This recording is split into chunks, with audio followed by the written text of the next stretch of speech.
Sudhakantha doctor Bhupen Hazarika বুলিলেই কথা, সুৰ আৰু গান।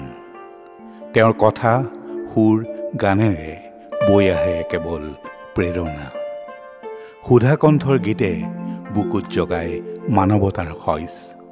তেওঁৰ সুৰবোৰ ভাহি আহে অসমৰ নৈ উপনৈৰ সোঁতে সোঁতে, পাহাৰ ভৈয়ামৰ বতাহে বতাহে, ৰূপহী অসমৰ চৌদিশৰ পৰা।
নিজ মাতৃভূমিৰ অপৰূপ চিত্ৰই তেওঁৰ মানসপটত সঘনে ভুমুকি মৰাৰ দৰে তেওঁৰ প্ৰতিটো গীততো তাৰ পূৰ্ণস্বৰূপ ভাহি উঠে। স্বাভিমানৰ যেনেক বিস্তৃত পাঠ। যেতিয়াই সমাজ বা মানুহৰ মাজত নিৰাশা বিৰাজ কৰিছিল, সেই নিৰাশাৰ বিপৰীতে মানুহৰ মাজত গভীৰ আস্থা আৰু আশা জগাই তুলিবলৈ সুধাকণ্ঠৰ কলমেৰে নিগৰি ওলাইছিল এনে এক কালজয়ী গীত, যি গীতৰ মাজেৰে তেওঁ সমাজলৈ কঢ়িয়াই আনিছিল গভীৰ বিশ্বাস আৰু আশাৰ বতৰা। মোৰ গান হওক বহু আস্থাহীনতাৰ বিপৰীতে গভীৰ আস্থাৰ গান। মোৰ গান হওক কল্পনা বিলাসৰ বিপৰীতে সত্য প্ৰশস্তিৰ ধ্যান। মোৰ গান হওক বহু আস্থাহীনতাৰ বিপৰীতে গভীৰ আস্থাৰ গান।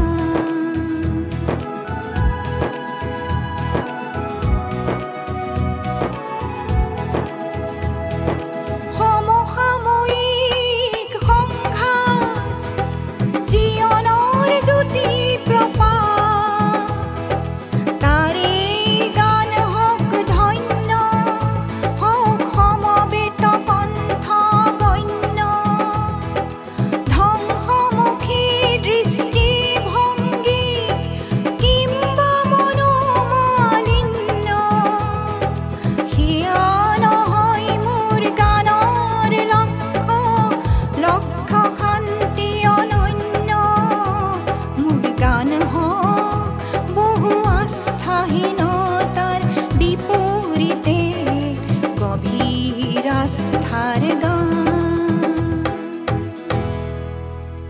সাধাৰণ মানুহৰ জীৱন যাত্ৰাত মানৱীয় স্খলন দেখি ডক্টৰ ভূপেন হাজৰিকাৰ অন্তৰে হাহাকাৰ কৰি উঠিছিল।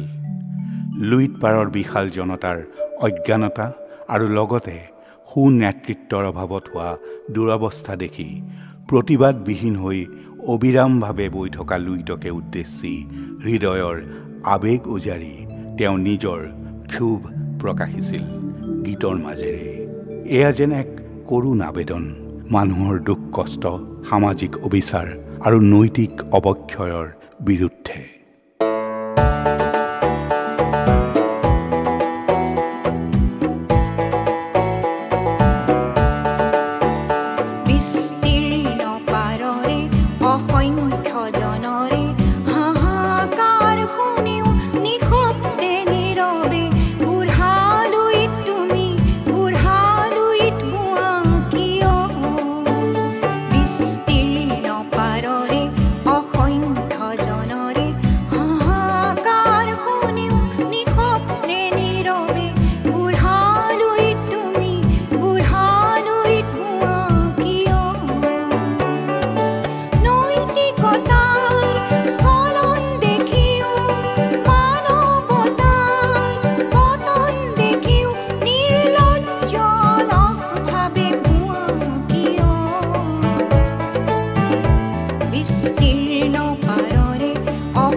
ডক্টৰ ভূপেন হাজৰিকা আছিল এগৰাকী মানৱ দৰদী শিল্পী।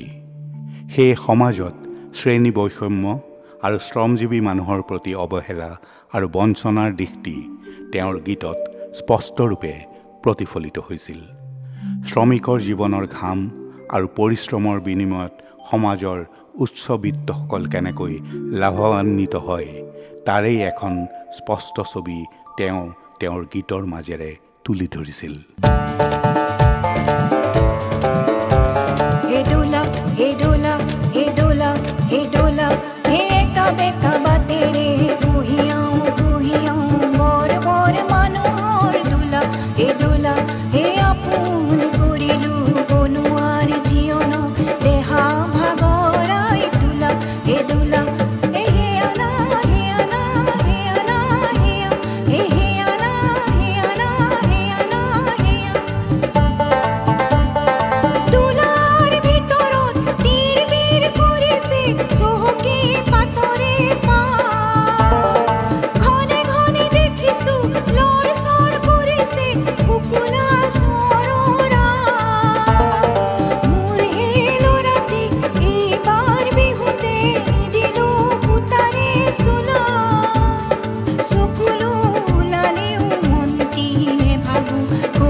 সুধাকণ্ঠৰ কথা, সুৰ আৰু ছন্দ এই সকলোবোৰেই যেন তেওঁৰ আকুল প্ৰাণৰ এক কোমল অভিব্যক্তি। তেওঁৰ আৱেগ, কল্পনা, সপোন আৰু প্ৰাণৰ উৎসাহ তেওঁৰ গীতত সদায় মুখৰিত হৈ থাকে। শ্বিলঙৰ প্ৰাকৃতিক সৌন্দৰ্য, শান্ত শীতল পৰিৱেশ আৰু গধূলি সময়ৰ মনোৰম দৃশ্যাৱলীয়ে সুধাকণ্ঠক দিছিল অফুৰন্ত প্ৰেৰণা। খাচী গাঁওখনত মৰমী শৰতৰ পৰশ লাগি স্বৰ্ণময় হৈ উঠা পৰিৱেশে হাজৰিকাদেৱক উন্মনা কৰি তুলিছিল। সূৰ্যাস্তৰ মনোমোহা দৃশ্য, সন্ধ্যাৰ কুঁৱলীয়ে আৱৰা চহৰখনৰ আলোক সজ্জাই সুধাকণ্ঠক দিছিল সুৰ বিন্যাসৰ অপৰূপ তাগিদা।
পাহাৰ ভৈয়ামৰ এনাজৰীডালৰ বান্ধোন কটকটীয়া কৰিবলৈ সুধাকণ্ঠৰ আছিল আপ্ৰাণ চেষ্টা। পাহাৰৰ জেখামা গাঁৱৰ ডালিমী আৰু ভৈয়ামৰ গদাপানীক লৈ তেওঁ ৰচনা কৰিছিল এই কালজয়ী গীতটি।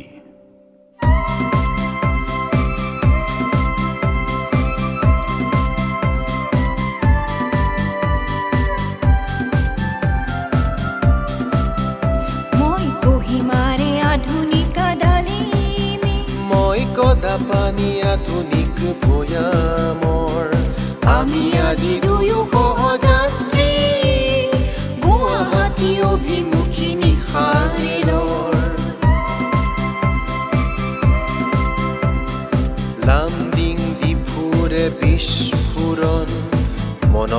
আছেনে কিছু বছৰ আগত কি বহুতৰে কান্দোনৰ পটভূমিত হ'ল মধু পৰিচয় আমাৰ মনত।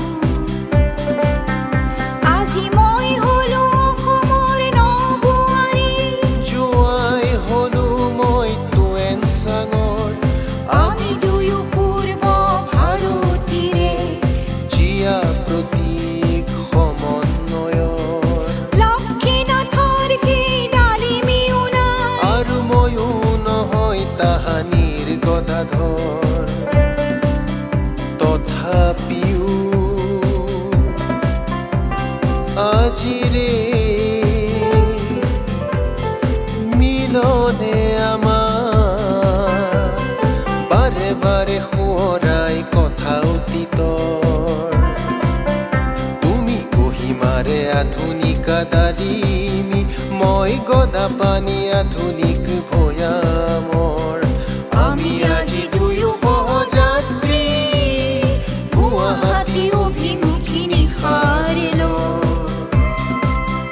মই কহিমাৰে আধুনিকা ডালিমি, মই গদা পানী আধুনিক ভৈয়ামৰ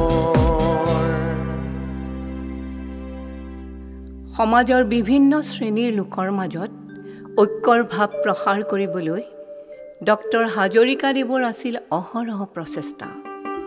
সেয়ে তেওঁৰ গীতত একতা আৰু ভাতৃত্ববোধৰ ছবিও প্ৰতিফলিত হৈছিল। জাতি, ধৰ্ম, ভাষা, আনকি অঞ্চল নিৰ্বিশেষে সকলো মানুহৰ প্ৰতি তেখেতৰ আছিল প্ৰেম ভৰা অনুভৱ। বিভিন্ন জনগোষ্ঠীৰ মাজত একতাৰ ভাৱ সৃষ্টি কৰাৰ ক্ষেত্ৰত এইজনা সুধাকণ্ঠ আছিল এজনা নিপুণ কলাকাৰ।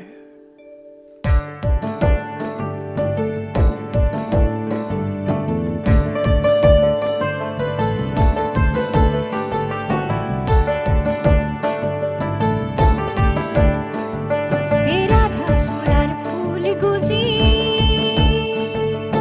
ৰাধাপুৰৰ ৰাধিকা, চাহ বাগিচাত ঝুমুৰ নাচে, জুগনুক যাচে অতিকা। হে ৰাধা চূড়াৰ ফুল গুজি, ৰাধাপুৰৰ ৰাধিকা, চাহ বাগিচাত ঝুমুৰ নাচে, জুগনুক যাচে অতিকা। সেই অতিকা প্ৰেম অতিকা, তেজাল তেজাল সোণা। কৃষ্ণচূড়াৰ ফুলৰ দৰে সঁচা ৰং ছটিয়াই যুগ্ন গোলা শিৰিষ গছত ৰাধা যেন লতিকা চাহ বাগিচাত ঝুমুৰ নাচে, জুগনুক যাচে অতিকা। আমেৰিকাৰ কবি পল ৰবচনৰ we are the same both brothers এই গীতটিয়ে সুধাকণ্ঠক যথেষ্ট আকৃষ্ট কৰিছিল। কাৰণ তেওঁ বিশ্বাস কৰিছিল যে আমি মানুহ সকলো একেখন বিশ্বতেই বাস কৰোঁ। সেই একতাৰ দোলেৰে বান্ধ খাই মানৱীয়তা বজাই ৰখাটো আমাৰ অতি প্ৰয়োজন। সেয়ে এই গীতটি অসমীয়ালৈ অনুবাদ কৰি তেখেতে গাইছিল।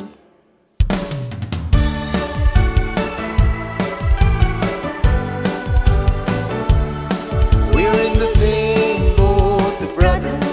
We're in the same boat, brother. আমি একেখন নাওৰে যাত্ৰী, সহযাত্ৰী একেখন নাওৰে। যদি সংঘাত হয় তেনে ধ্বংস হ'ব গৰ্ব আমাৰ প্ৰগতি। আমি একেখন নাওৰে যাত্ৰী, সহযাত্ৰী একেখন নাওৰে। যদি সংঘাত হয় তেনে ধ্বংস হ'ব গৰ্ব আমাৰ প্ৰগতি। আমি একেখন নাওৰে যাত্ৰী, সহযাত্ৰী একেখন নাওৰে। আমি একেখন নাওৰে যাত্ৰী, সহযাত্ৰী একেখন